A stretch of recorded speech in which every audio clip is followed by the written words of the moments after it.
प्रशांत किशोर और अशोक चौधरी की बात कर लेते हैं। लंबे समय से झगड़ा चला आ रहा है दोनों के बीच। प्रशांत किशोर ने अशोक चौधरी और उनकी बेटी की जो टिकट मिला था उसके लिए कहा भी था शांभवी चौधरी के लिए कि भाई पैसे के दम पे टिकट आया है। अब मामला कोर्ट पहुंचा हुआ है। ये लड़ाई कितनी लंबी खींचेगी इन दोनों के बीच? देखिए, ये लड़ाई तो खींचेगी क्योंकि ये मामला मानहानि का है। अभी प्रशांत किशोर ने भी कह दिया कि हम किसी से डरने वाले नहीं हैं। पिछले 3 साल से बिहार में घूम रहा हूं, कहीं भी मुझे किसी पुलिस की जरूरत नहीं पड़ी। तो ऐसे में सवाल उठता है कि कहीं भी पुलिस की जरूरत नहीं पड़ी तो प्रशांत किशोर ये कहना चाह रहे हैं कि मैं डरता नहीं हूं। मैंने जो कहा है वो गली गली में चर्चा हो रही है। दरअसल आपको मालूम है कि शांभवी एमपी हैं। शांभवी को लेकर के ये कहा गया था कि आपने अपनी बेटी के लिए टिकट खरीदा है और इस पर अशोक चौधरी नाराज हो गए। प्रशांत किशोर ने उनको वो बात भी याद दिला दी कि कैसे आप लालू प्रसाद से मिलने के लिए हमारे घर में बैठे रहते थे। इस तरह की बात भी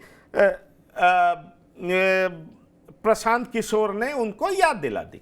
अशोक चौधरी खासे नाराज हो गए और अशोक चौधरी जब नाराज हुए तो इस बात को आप जान लीजिए कि उन्होंने मानहानि का नोटिस भेजा। अशोक चौधरी का कहना हमें संतोषप्रद जवाब नहीं मिला है, इसलिए वो कोर्ट में चले गए। अशोक चौधरी के अपने लॉजिक हैं कि हम दबे कुचले की आवाज है। मेरे पिताजी 9 बार विधायक रह चुके हैं। मैं इतने लंबे समय से राजनीति कर रहा हूं। मैं जब से राजनीति कर रहा हूं, प्रशांत किशोर का राजनीति में जन्म भी नहीं हुआ था। वो राजनीति व्यापार के लिए कर रहे हैं। तरह तरह की बात कर रहे हैं अशोक चौधरी, लेकिन प्रशांत किशोर कहते हैं मैं कोई केस मुकदमा से डरने वाला व्यक्ति नहीं हूं। किसी का मजाल नहीं है कि मुझे डरा दे। पर हैरानी मुझे तब होती है सौरभ कि एक तरफ आरोप लगाते हैं अशोक चौधरी पर कि आपने अपनी बेटी के लिए टिकट खरीदा। तो अरे भाई, टिकट किससे खरीदा? टिकट किससे खरीदा, इसका अभिप्राय क्या निकाला जाए? वो एलजेपीआर से चुनाव लड़ी तो टिकट वो एलजेपीआर से ही खरीदी होंगी ना, अगर जो प्रशांत किशोर कह रहे हैं। और एलजेपीआर का मुखिया कौन है? चिराग पासवान। तो टिकट किससे खरीदा गया?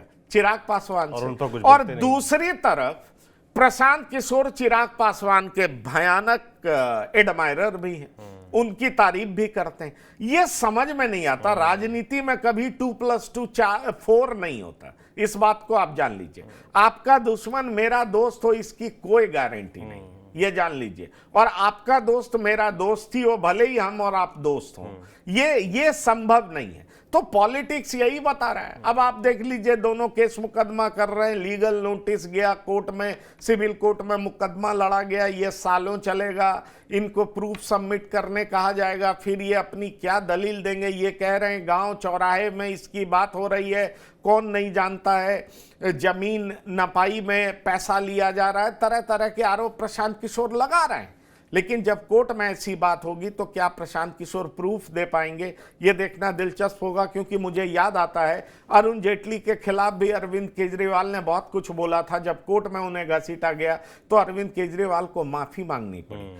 ऐसे में गंभीर सवाल उठता है। और यही चीज हमने देखा था नितिन गडकरी के भी मसले पर, जब नितिन गडकरी के खिलाफ भी केजरीवाल ने बहुत सारे आरोप लगाए थे, केजरीवाल को मुंह की खानी पड़ी थी। ऐसे में सवाल उठता है कि इस मसले पर क्या प्रशांत किशोर को मुंह की खानी पड़ेगी या प्रशांत किशोर वाकई कोर्ट ऑफ लॉ में उनसे भिड़ लेंगे और तमाम बातों का जवाब दे देंगे।